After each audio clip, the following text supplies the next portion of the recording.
Quelles sont tes racines et tes fondations? Alors, mes racines, c'est... Donc, je suis fils unique de parents qui m'ont eu très jeune et qui se sont aussi séparés très jeunes de leur âge, puisqu'ils étaient jeunes, mais très jeunes du mien. Enfin, moi j'avais 9 ans, donc mais c'est encore très jeune, et je crois que c'est justement un âge très délicat, même si, quel que soit l'âge où les parents se séparent, c'est toujours des moments délicats. Et qui plus est, moi, mes parents se sont séparés dans une certaine violence, ou une violence certaine, et qui n'a pas été sans effet sur mon évolution. Donc, les racines étaient un peu difficiles.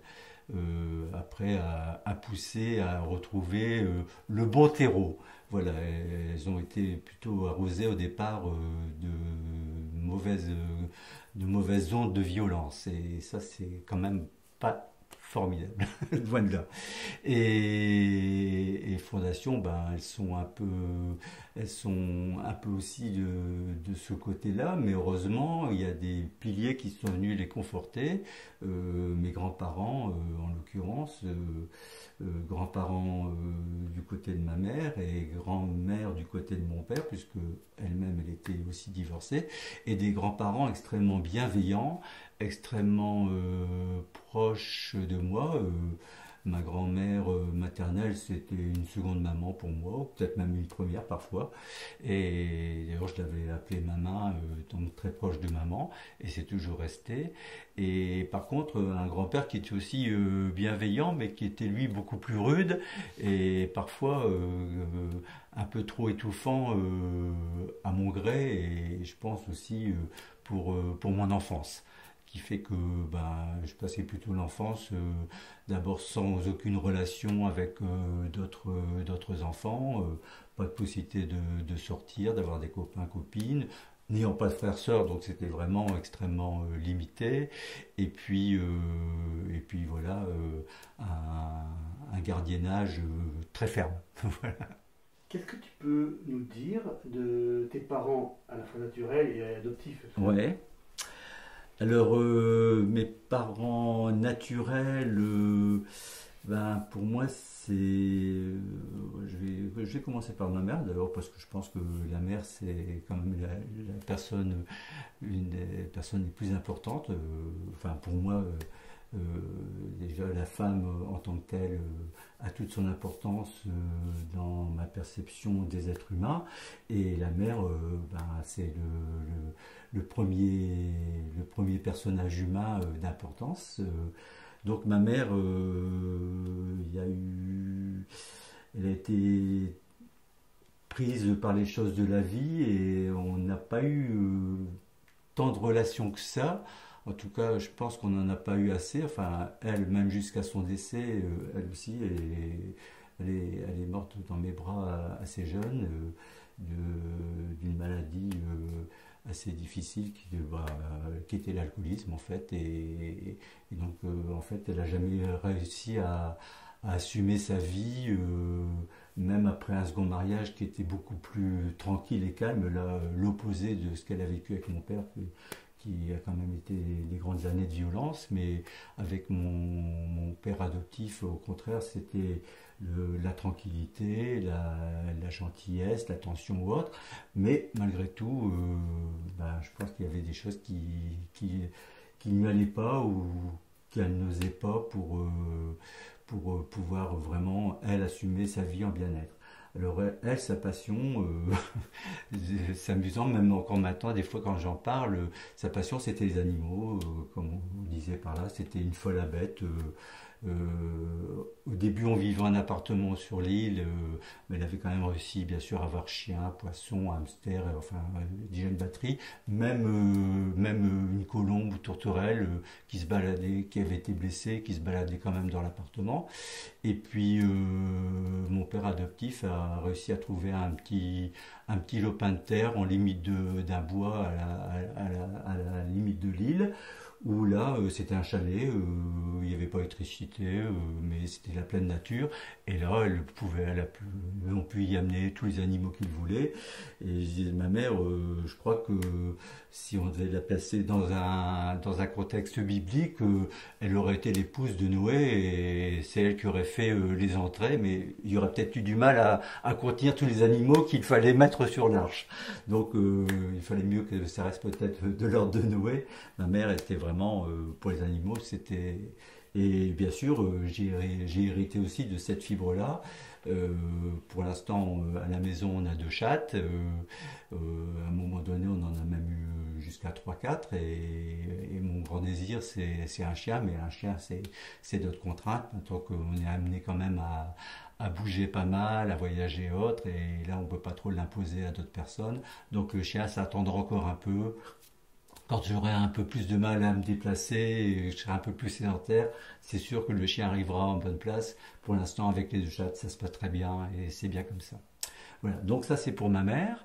Mon père, alors curieusement, c'était un personnage que je n'appréciais pas forcément parce que pour les contacts violents qu'il avait avec ma mère et auxquels parfois et des fois nombreuses fois j'assistais.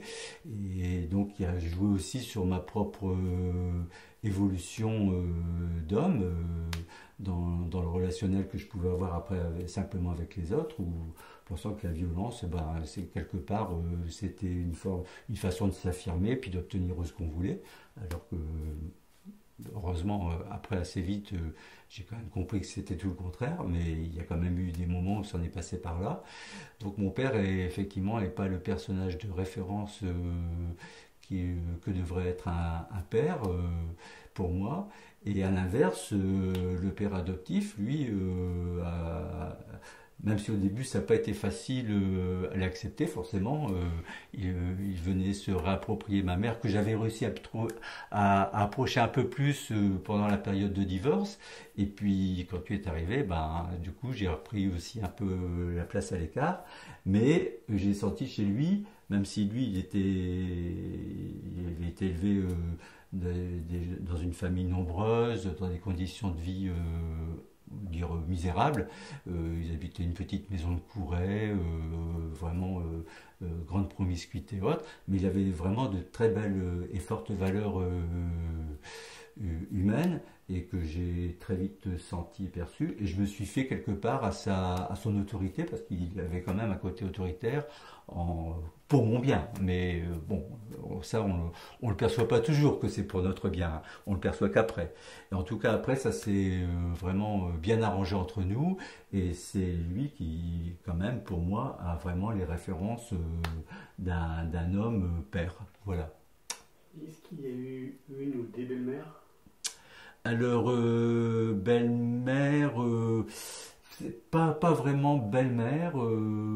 Mon père a eu une compagne. Il avait il a eu beaucoup de compagnes, et beaucoup de compagnes aussi non déclarées bien sûr. Je dis ça parce que c'est amusant. Je comptais sur lui. Là, je me livre.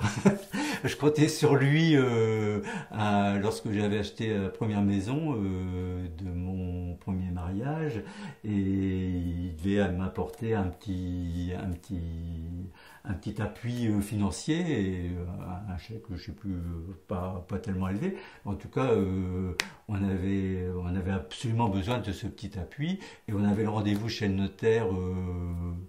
Et la veille, il n'était toujours pas venu, il y avait toujours quelque chose. Et puis la veille au soir, bien sûr, je l'avais invité à passer. Il dit manger avec nous, puis tu me donneras le chèque. Et le lendemain, on était chez le notaire et tout allait bien. Et puis les heures passent, comme d'habitude. J'étais plus sur le balcon, mais c'était pareil. Donc les 3 heures passent, et arrivé minuit, 1 heure, toujours pas là. Puis pour finir, à minuit ou 1 heure, il arrive quand même, et puis voilà, je viens te ramener les chèques, et puis je ressors, et puis bien sûr il était à sa voiture, il y avait une dame à ses côtés, et il n'avait pas pu venir manger avec moi, mais bon, il m'avait quand même ramené le chèque, que j'ai bien sûr remboursé complètement. Voilà. Quelles étaient les professions de tout ce petit monde? Alors, ma mère travaillait centre hospitalier de... Elle a travaillé très jeune, donc je crois à l'âge de 18 ans, après son brevet, au centre hospitalier de Lille, différents hôpitaux. Elle a fait sa carrière là, ouais, elle a arrêté une cinquantaine, elle avait ouais, 55 ans. Elle m'en a donné un petit fruit de sa carrière dont je disais sur le coup, j'ai dit j'aurais pu me passer, puis peut-être maintenant avec le chemin parcouru, ben ce fruit je l'accepte. En fait, moi mes parents ont jamais trop cru en moi en termes scolaires, en termes d'évolution, études, école, et ce qui fait que à l'âge de 17 ans, ça ne pouvait pas faire mieux. C'était le jour de mes 17 ans, le 1er juillet exactement. Donc le 1er juillet, ben ma mère m'a dit je t'ai inscrit au centre hospitalier où tu iras travailler tes 2 mois de vacances, puisque de toute façon à l'école je devais redoubler, je crois que j'étais juste en première, non en seconde, je devais redoubler, et en plus de toute façon on te réinscrit pas pour la rentrée. Donc le 1er juillet je rentre dans le monde du travail au centre hospitalier de Lille, dans un service qui était de calculer la retraite des agents hospitaliers. Donc à 17 ans, quand on se retrouve à calculer les retraites des agents hospitaliers, c'est quand même un grand choc. Et quand on te dit en plus, de toute façon, c'est même pas la peine d'envisager de repartir à l'école parce que tu feras jamais rien. Et donc j'y ai passé mes 2 mois. Au 1er septembre, comme j'étais inscrit nulle part, je suis retourné au centre hospitalier. Puis là, on m'a dit, t'es là, écoute, reste-y, continue.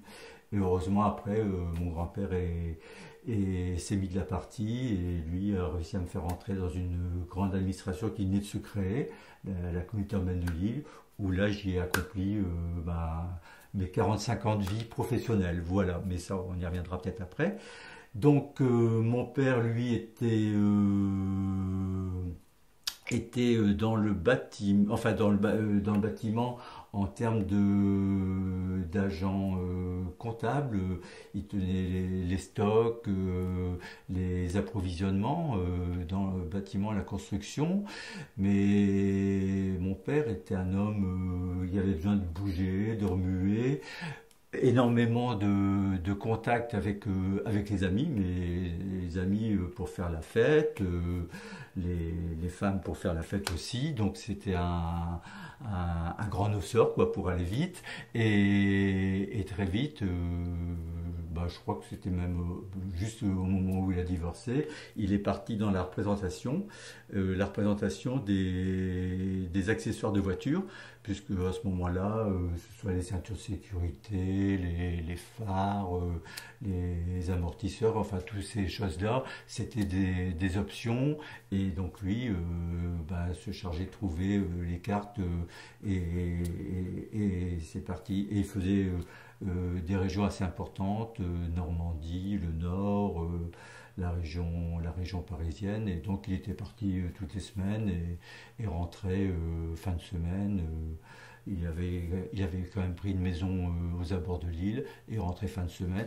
Et je le voyais, moi, au début du divorce, il venait effectivement me chercher tous les 15 jours le dimanche, mais c'était avant tout, là aussi c'est un souvenir qui revient de mon père, c'était avant tout quelqu'un qui voulait jouir de la vie à tout va.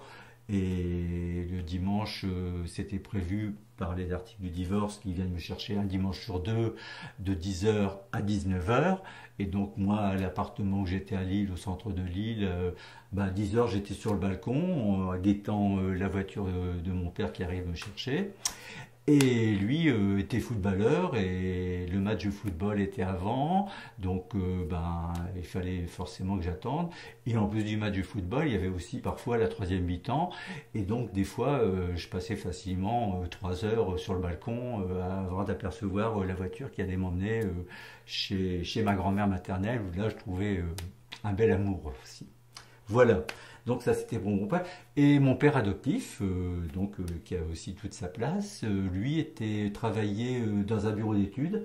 Alors lui, je me souviens que ma mère me montrait toujours son carnet noir, qui était un carnet parce qu'il avait tout fait étant dans cette famille très pauvre, courée, donc il avait fait toutes ses formations par cours du soir.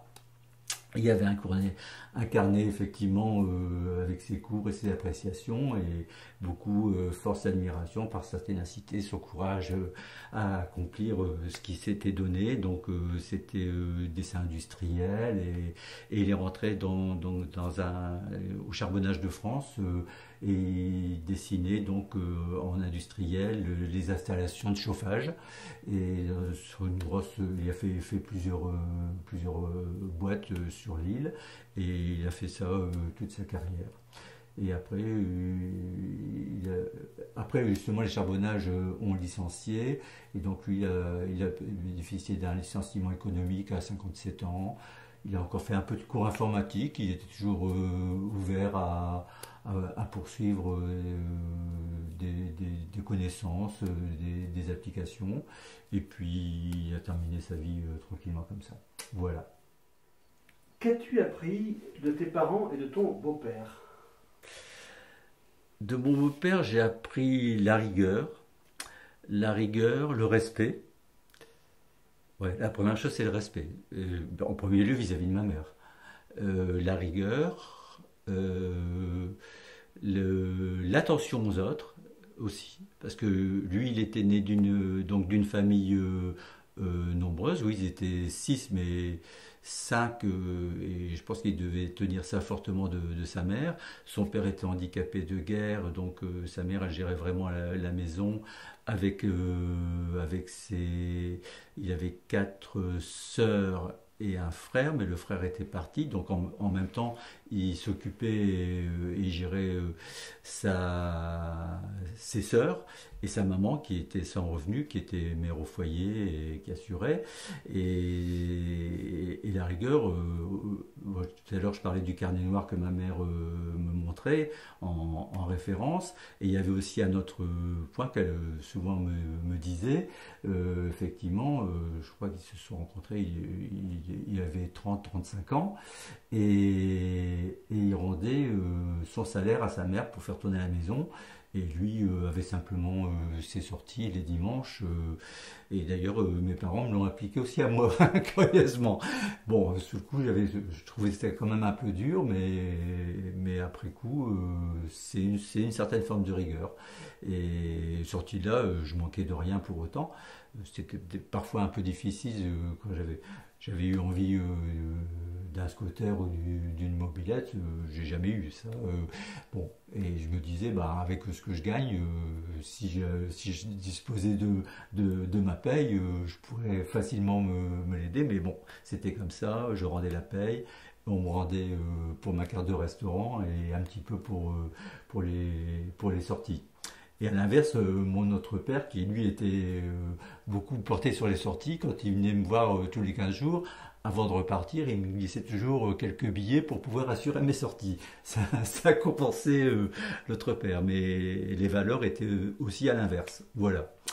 Et donc, oui, père adoptif, c'est vraiment ça, rigueur, respect et attention aux autres. Et il est aussi très attentif à ses sœurs, et notamment à sa sœur aînée qui, elle, avait, je crois que c'était 9 enfants, et toujours très présent, qui avait un mari routier, et comme il disait, chaque fois qu'il y a eu une naissance, eh ben, c'était lui qui était auprès de sa sœur et non pas le mari routier. Et pourtant, il s'entendait très bien, par contre, avec son mari routier. Voilà. Ça c'est vraiment une de ses caractéristiques. Quel enfant tu étais, toi? Alors j'étais donc, ça j'en parlais tout à l'heure, un enfant introverti, ça c'est sûr. Donc ben, pas de frères, pas de sœurs, pas de copains, pas de copines, des grands-parents très présents. D'ailleurs, enfin, moi je m'en souviens plus bien, mais donc j'étais fortement élevé par mes grands-parents, parce que mes parents travaillaient tous les deux, et quand ils travaillaient pas, ils étaient en dispute, donc j'étais le plus souvent chez mes grands-parents, qui habitaient au bout de la rue où mes parents avaient aussi une petite maison. Et et donc, oui, donc ma grand-mère avait eu un problème, elle avait dû se faire opérer, Et là, du coup, j'avais dû aller à la crèche, donc j'étais vraiment petit. Et à la crèche, ben, il n'était pas question que qui que ce soit vienne me prendre un jouet ou vienne tourner autour de moi. Il paraît que j'étais vraiment assez violent vis-à-vis de tout le monde. Et il fallait me laisser tranquille. Si j'avais attrapé quelque chose, c'était pour moi, pas question de le partager. Donc j'étais un enfant. Ouais. Et autre détail, d'ailleurs, pendant cette enfance, mon grand-père, il y avait eu des grèves de mineurs et ils avaient mis une formule pour demandant aux personnes qui voulaient bien accueillir pour les vacances un enfant de ces mineurs pour lui offrir un peu de vacances. Et mon grand-père s'était porté candidat et donc il y a effectivement un jeune enfant de mineur qui est venu passer, je ne sais plus, c'était 15 jours ou 3 semaines chez mes grands-parents, où moi j'étais, et mon grand-père de dire, ben voilà, tu vas avoir un copain, toi qui n'arrêtes pas d'en demander, tu vas en avoir un. Et forcément, ça s'est pas très bien passé. Ben, lui forcément, en plus il avait rien, et moi j'avais quand même pas mal de jouets des uns des autres, et par contre pas trop le goût de partager les jouets et même les jeux tout simplement. Voilà, donc vraiment un enfant. Par contre, j'étais calme, turbulent. Je pense que j'avais une propension quand même à facilement mentir quand on trouvait des choses. Bref. Et curieusement, pas être certain que je sois vraiment dans le mensonge. Et ça me rappelle un souvenir par rapport à mon père, où d'ailleurs c'est la seule fois je crois que j'ai eu une claque de lui, parce que je disais qu'il était violent, mais c'était essentiellement avec ma mère. Avec moi il n'y a jamais eu de violence, même pas de fessée, rien du tout. Euh, et une fois par contre, bon, je devais aussi avoir peut-être 5-6 ans, et il avait fait des poteaux en béton, et, et dans ces poteaux, d'un seul coup, il me dit comment ça se fait? Tu es allé marcher sur les poteaux, il y avait une empreinte. Et moi, je lui dis non, non, j'ai pas marché sur les poteaux, c'est le chat. Et bien sûr, là, j'ai pas vu arriver, c'est le chat, ben, ça m'a valu une belle claque. Et en me disant, c'est pas parce que tu as marché que je te donne la claque, c'est parce que tu me mens. Et moi, et même encore aujourd'hui, je suis encore dans le doute que c'était pas le chat. Pour moi, c'était pas moi. Ça, c'est assez curieux. Bon, il y a peut-être encore du travail à faire là-dessus. Voilà. Donc, oui, un enfant vraiment très timide, introverti. Et ça s'est poursuivi d'ailleurs après au niveau de l'école. Pas facile quand on faisait une réflexion ou qu'on faisait une réprimande. J'accepte pas tellement, mais pareil, ça restait en moi. C'était bouder, être grognon, mais voilà. Et puis un enfant avec par contre beaucoup d'imaginaire, puisque les seuls jeux, bah, c'est ce que je me faisais, ce que je me créais, donc beaucoup de jeux, des petits soldats, surtout c'était des petits personnages que j'aimais bien mettre en scène, et puis quand je pouvais le faire avec des personnages réels, jusqu'à ma grand-mère qui était très familiale avec moi, et qui avait un grand jardin où elle venait même jouer avec moi dans des jeux, jusqu'à ce qu'un jour je l'attache carrément comme une prisonnière, et que je mette des fagots à ses pieds. Donc j'avais dû voir un film auparavant, mais heureusement, elle m'a jamais dit où étaient les allumettes, donc ça s'est quand même bien terminé. Mais très coopérative dans mes jeux, mais bon, ce qui aurait dû se faire normalement avec d'autres enfants, bien sûr, et pas avec la grand-mère. Le fait que tu sois un enfant unique, est-ce que ça a été difficile pour toi? Oui, oui, et curieusement, je crois que alors, c'était difficile et C'était difficile pour moi et je crois que c'est maintenant, c'est le retour, c'est que maintenant c'est au contraire très facile de ce que j'ai vécu avant, de frustration quelque part, de refoulement, et maintenant que je suis venu à l'inverse, que maintenant je suis dans l'absolue recherche de toute rencontre relationnelle, enfin, et les activités vers lesquelles je vais, c'est celles où je trouve, ou des fois des stages, des choses comme ça, c'est celles où je trouve justement le goût des autres. Ça, c'est indispensable pour moi et du relationnel à assumer. Je pense qu'effectivement, il m'en a manqué beaucoup de ma jeunesse et c'est maintenant que j'aime pas trop le terme de récupérer parce que je pense qu'on récupère jamais. Mais par contre, maintenant, effectivement, ces difficultés de ma jeunesse, maintenant, sont plutôt un atout. Voilà.